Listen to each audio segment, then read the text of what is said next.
Hi, it's Paul back again with another video, and yeah, it's rather funny that today you find me starting the video off on a roundabout because it feels a lot like over the last couple of weeks that is where we've been stuck with regards to certain transfers, and we of course are talking about striking reinforcements. It is literally been the ongoing, I would say story, but it's more like an epic, it's more like a movie, it's more like a soap opera as opposed to the story of the summer, because it just a bit like EastEnders, it goes on and on and on, it never ends, and it's fucking miserable, to be honest.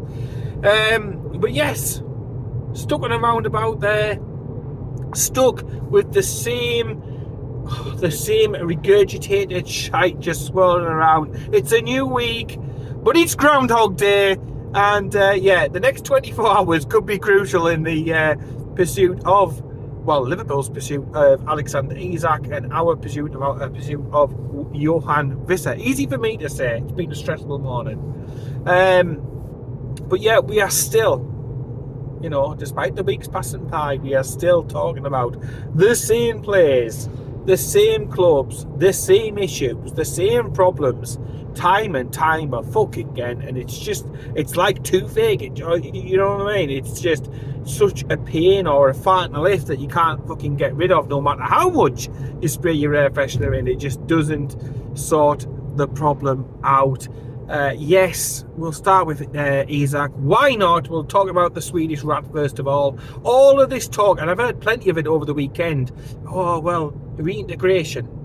I'll set the stage perfectly straight. At this stage, at this point in the game, at this point in the transfer window, I really couldn't give a flying fuck, to be honest, because it's clear that Isak doesn't give a fuck about any Newcastle United fan. It's clear that he doesn't give a fuck about his teammates, the club, the history, the players who've come before, anything at all. He wants to pick up his money, he wants to sit there sulking, and he wants his own way. And I've seen people try to use justification, to be honest, saying, well, it's his agent, his agent's pushing him. Well, as my mother used to tell me, I mean, she didn't tell me much, but as she used to tell me, if somebody told you to jump off a fucking cliff, would you jump off a cliff? And it's the exact same thing here. You've got a mind for yourself. You are not a sheep.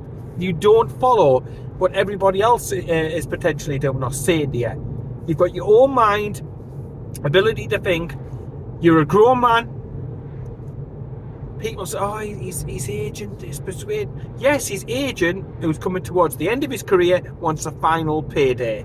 A greedy agent. Who would have thought about it, eh? Who would have thought it? A greedy agent. But to me, like I said, he's got a mind of his own. Nobody's pushing him. He can just say, look, I know what you're saying, but no, I'm not going to shit on the club that made us. Before he came to Newcastle United, he was like the fucking, the Swedish Emil Heskey. He'd scored 6 goals for his previous club in the previous season before we signed him. We took the chance. We invested the money. He signed the contract of his own free will. No escape clause, no minimum fee release clause, nothing in there. His agent and himself, most importantly, were happy with that deal. Nobody forced him, now like that. 140 grand a week, plus your bonuses on top, etc, etc. Happy to sign that. Happy enough for the last couple of years. But now it's such a problem. Now it's all this free Isak absolute bollocks. I don't buy it for a second. This is a bloke who's been treated like an absolute god. We've given him an amazing platform and a great opportunity. We've played him handsomely to do so as well. And now he's just sulking like an absolute little bitch. And for me, as far as I'm concerned, I would rather him at this moment rot in the reserves than to give in to the demands of Liverpool, who are offering us slightly above what Manchester City paid for fucking Jack Grealish. They're offering him what, 1.5 of what a Harry Maguire cost. Nah. No, when Brighton are standing up to Manchester United and saying it's £100 million for their player, 110 for a world-class striker, when they are as rare as fucking hens, Steve, is an absolute joke. It's an insult if you really want him as much as what you say that you want him. then you will make the deal happen. You will pay. You know, we're one of the biggest clubs in the world. Only Real Madrid can take players off us, blah, blah, blah. You know, if you're such a big club, if you've got so much money, then an extra 20, 30, 40 million pounds should be absolutely nothing to get the player that you want. If you are serious about, well, we're in it to win Champions League, to win Premier Leagues and all this, giving it the big time. Now, I'm not denying that Liverpool are a great club, a big club with a massive tradition behind them. I'm not disputing that for a second. But, you know, part of being a big club is acting like a big club. And, you know, if you go into a shop and there's a price tag there, you've got to be able to pay the price tag. If you want a champagne lifestyle, you need champagne money. You know, there's no good walking into somewhere with shandy fucking money when you were after a champagne product. You know, you want the thing, you pay the prices, and it's as simple as that. And the situation hasn't moved over these weeks, and there's talks today from Craig Hope that if Liverpool don't get some sort of progression on the deal, bearing in mind they're the ones that offered 110 several weeks ago, then they'll walk away. Well, walk away then. It's no skin off my, you know, it isn't. It's no skin off me. At the end of the day, I couldn't care. I couldn't care if I never see him again. And, you know, they're probably wanting to try and push it through so they can try and rub salt in the wounds and get playing for them against us in the next game at St James's. I can't wait for that game, to be honest. To me, if I was Liverpool, I'd be worrying a little bit more about, you know, goals and that sort of thing. But never mind. Look, end of the day, they need to pay a fair price. And talking about a fair price, that's the same sort of situation for us and Johan Wissa. Now, I've seen everything in the mother quoted for this lad. I've seen 25 million. I've seen quotes of 35 million, 40 million, 50 million, and today I've seen something that said 60 million pound. Now, I'm all for just paying the fair price, the going rate, especially when a player's got some length on his contract. This has got 1 year plus an option possibly as well on top of that for the club side of it. Now, with his age, the amount of years that you're going to get out of him, I think 50, 60 million pound is taking the piss a little bit. I think a compromise should and could be made. And in the same way that I think, you know, if Liverpool were to offer a sensible amount for Isak, maybe not the 150, but I don't know, say 135 for argument's sake. If we were to offer somewhere near, but not quite, for a player who wants to move on, then fair enough. You know, there is some leeway, there is some give and take in the equation. But at the same time, you just can't say that it's all one way or all, you know, all the other. I think common sense should probably prevail on both situations, if I'm being honest. Liverpool, you cannot get away with even like that 110.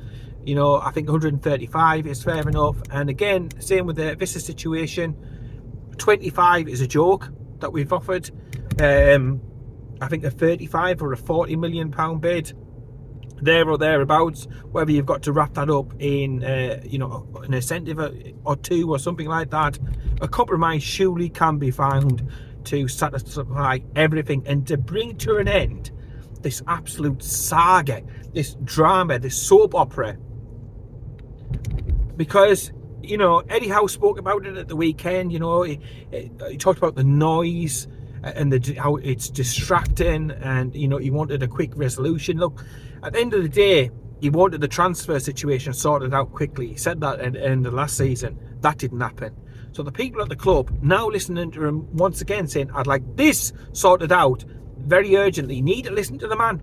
Man's performed miracles as far as I'm concerned on Tyneside. He's brought players in. He's took a chance. He's worked with them. He's improved them. He's made them better. He's made them winners. He's got us into the Champions League. So I really, really think, you know, that the club need to get it to a situation where he is happy.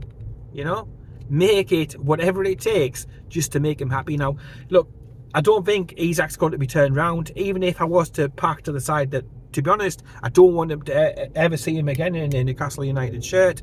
Park that to one side. If he was to bring him in, his head's not going to be in the right place. Let him go, but just get decent money, but do it quickly. And again, the same for us with Brentford. You know, pay what is a fair price, probably somewhere 35-40 million pound. Get the deal done. You know, Brentford have already brought in a player that they wanted to bring in, so you know they'll probably want the money as well to be able to you know, even things out. You've always got to be thinking these days in the modern game about the financial situation, the PSR and all that bollocks that, to be honest, I wouldn't wipe my arse on. But yeah, let's just hope it all, because you know, Eddie Howe touched upon it, as I've said. The fans are sick as about it. The constant chatter, the constant, you know, I mean, I thought Arsenal fans were bad with the pursuit of Isak and being like a bit of a love-struck teenager. But goodness me, they're nowhere near in the same league as what the Scousers have been. They have been literally everywhere, you know, banging on about Isak all of the time. And look, let him have him. Let him have him, and then see what happens again, because it seems to be, to me, from his history, that every 2 to 3 years he gets itchy feet and he wants to move on. So when that happens again to Liverpool and a Real Madrid come sniffing, or a Barcelona come sniffing, see how it works out, see how it feels when the shoe is on the other foot. So that is all I want to say about those two situations. Hopefully within the next couple of days, and certainly from Newcastle's perspective, we haven't got a fucking striker to be able to play at the moment.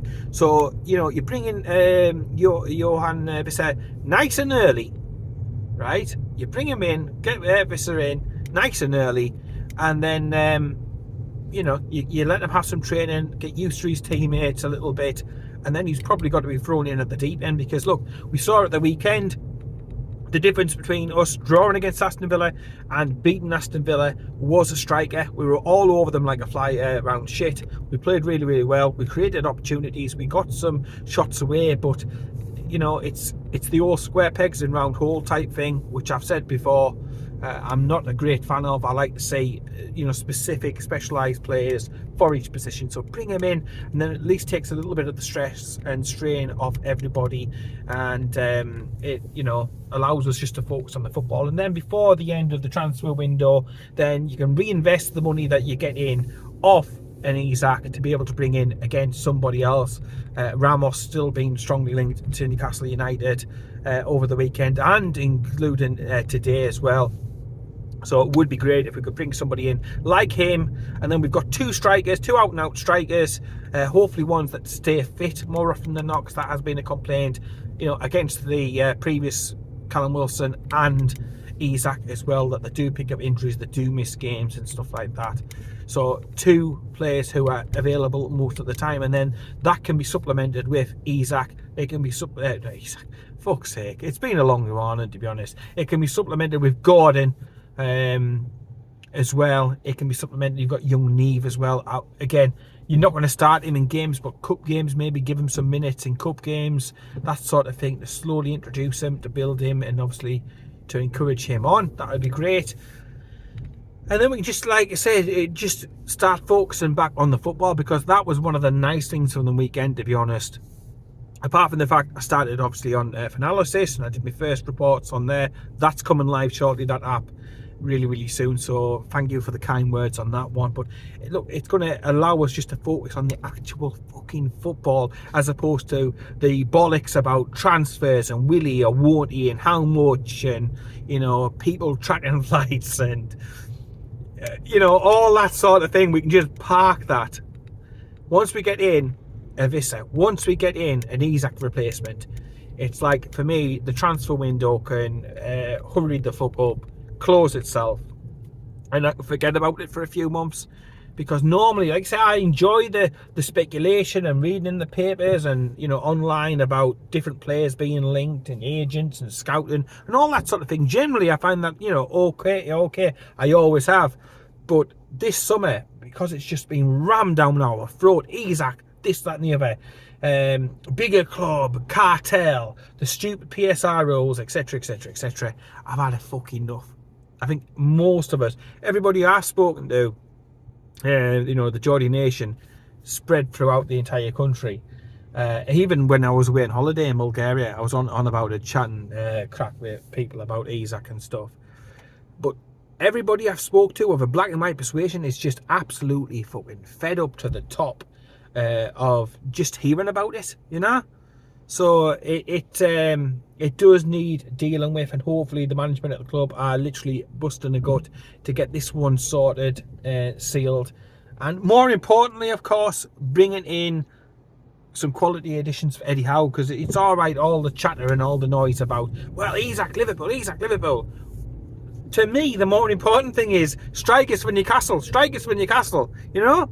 I don't want to hear about this constant loving that the likes of Sky, Talk Sport, etc. have such a hard-on for these cartel clubs, despite the fact how they're ruining the game, they're changing the product, everything else that comes along with it, as if that wasn't a big enough of an advantage. But literally everywhere that you switch on or you tune in, they're out like that to do with football. It is literally OTT. It's literally overkill about it. And the Groundhog analogy is the best one that you can come up with, because it's like every week we start off with news about Wissa, news about Isak, and not much actual meat on the bones, you know. Today's latest one, and it's pretty cool. I mean, I like what he has to say. I think he calls it as straightly, I think, as he can. But he's been saying over the last couple of weeks, it's edging closer. It's moving forward. Discussions over the next couple of days. Now today he's come out and said, the next 24 hours are crucial. So it's just different ways to say the same sort of things. But, I do think common sense suggests that, at the end of the day, progress has to be made sooner rather than later. And fingers crossed that it is, because, we can just park this to bed for absolute the end. It was nice as well at the weekend. We'll move away from the striker issues and stuff like that to see Newcastle United sign somebody up from pretty much, not out of the total wilderness, because there's been reports linking us, but it was nice to see, like something come out, and the next day the pictures of him at Newcastle Airport, going to do his medical and all the media stuff like that. It always seems to take us an eternity after that stage to be able to do all the media and to get the website stuff and to make the videos and the interviews and to get all of our ducks in a row. It always seems to take us a little bit, for me, too long to be able to do that. But the announcement came over at the weekend. He was never going to play, was he, against Villa? Signing him from Villa, playing him in his first game against Villa, that isn't in Aston Villa's favour. So they're not going to let that go through until the deadline is passed for him to be registered for Newcastle United for that game. Looking at, again, the social media side of it, and there's been plenty of comments from the Villa players gutted about him going. There was even stuff in the programme at the weekend, wasn't there? Where their manager, Unai Emery, who was a cracking manager, great manager for them, spoke about PSR and how it's just literally a bunch of wrong-uns, a bunch of bad-uns. It's rotten to the core. It's not what it was designed to do. It's not a Ron Seal job, is it? It doesn't do what it says on the can. We all know what it really, really does, and that is to protect the cartel. So even if they have a bad season or 2 seasons or whatever, look at Manchester United, have a bad time, it protects the cartel. It enables them to be able to spend, whilst others, aspirational clubs, clubs who are ambitious, it hamstrings the fuck out of them, So I agree with a lot of what Unai Emery had to say. You can feel the pain in a lot of the Aston Villa players, what they've said. I think it's a bit of a blow to be able to lose Ramsey from them, to be honest. But from a Newcastle United perspective, looking at it with literally black and white tinted lenses, then I'm absolutely over the moon. I'm delighted to be able to get him in. He's young, he's hungry. He's an exciting addition. I think Eddie Howe can work with him and improve his game, get even more strings to the bow and help him towards the international scene. Most definitely he'll be able to do that, and just improve on the assists, and goals potentially. I mean, that the areas that need maybe a little bit work on for him.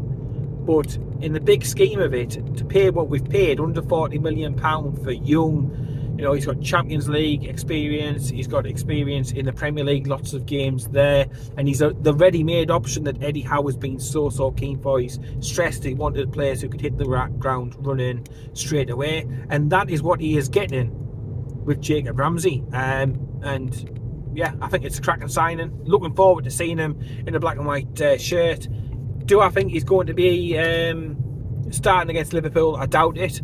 I think it'll be the team pretty much who started against Aston Villa. The question mark obviously is over the striking position, as I touched upon already before.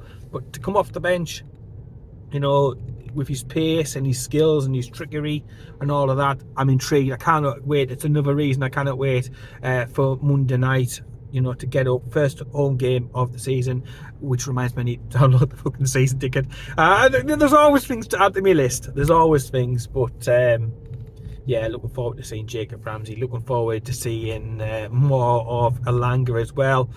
Speaking about Elanga, why not, as I'm going on now in a bit of a ragey rant and wayward video, but yeah, I thought there was lots of encouragement at the weekend. Did he have the best game? No. Do I think that early chance that he sort of missed and Gordon couldn't tap in maybe affect his confidence? Yes, a little bit, but fuck me, he is absolutely and utterly rapid, isn't he? Absolutely quick as. So, when he settles in, you've only got to look what he did for Chris Wood last year, for Nottingham Forest. If he can replicate any of that on Tyneside, when we've got a striker in there taking the positions up, he's going to get plenty of assists, isn't he, this year? So I think it was an encouraging start, positive start. I think it was right to make the change, Eddie Howe, when he made the change and to bring Jacob Murphy on, who was very unfortunate after an absolute cracking season last season to miss out starting the game for Elanga. But I understand why Eddie Howe did what he did, but I still think Murphy will get plenty of minutes, to be honest. But yeah, looking forward to seeing Elanga making his competitive sort of home debut. That'll be good to see. Lewis Hall got some minutes for the reserves, which was again a positive. Again, he's just coming back from a bad injury, a lengthy spell out, so it's good that he played for the reserves as well. And then just looking forward to the Liverpool game. Again, even, you sit there and think it's Liverpool, the title favourites, first game at home this season. But, from what I saw against them, against Bournemouth, there's certainly encouragement, there to be had. And if we get about them, be positive, on the front foot, try to exploit the issues that they've got maybe at full back for them, settling in, the unbalance maybe a little bit in the midfield. And then if we stay switched on at the back, we give it a game. It's a repeat, obviously, of the League Cup final. We didn't do too badly then, did we, at the end of the day? So we'll see how that one develops. But yeah, first home game of the season, regardless of the opposition. You're always looking forward to it. You're always up for it. And if we get a victory, if we get 3 points, look, even a point, another draw. Although not ideal, 2 games in, no victories. It's 2 very, very tricky games. Look, there's not going to be many teams who go to Villa Park and rip up trees and get many points against them. They're a quality side, no doubt about it, with a quality manager. And again, Liverpool, playing them, again, there's not going to be too many teams who take points off. So as long as we can try and take something, keep the positive momentum going, and then obviously the fixture list gets a little bit easier as we're going along. And again, after the Liverpool game, it gets ever so closer to the end of the transfer window, and I think the sooner we get this transfer window wrapped up, it'll just take some of the pressure off the lads, and we can just enjoy and concentrate and debate and banter on about the actual football and not any of the politics or bullshit or anything else in the bloody background. So yeah, I'll leave it there for the time being, as I'm literally in the middle of no bloody where at the moment. But yeah, I'll leave it there. Yeah, subscribe to all of our socials, please, including YouTube. That'd be a massive thank you. If you can, hit the thumbs up button, put a comment down below, And thank you for your ongoing continued support for all of the social media channels that we've got. So yeah, take care, keep it tuned. I want to get busy, get some work and stuff done, and I'll speak to you later.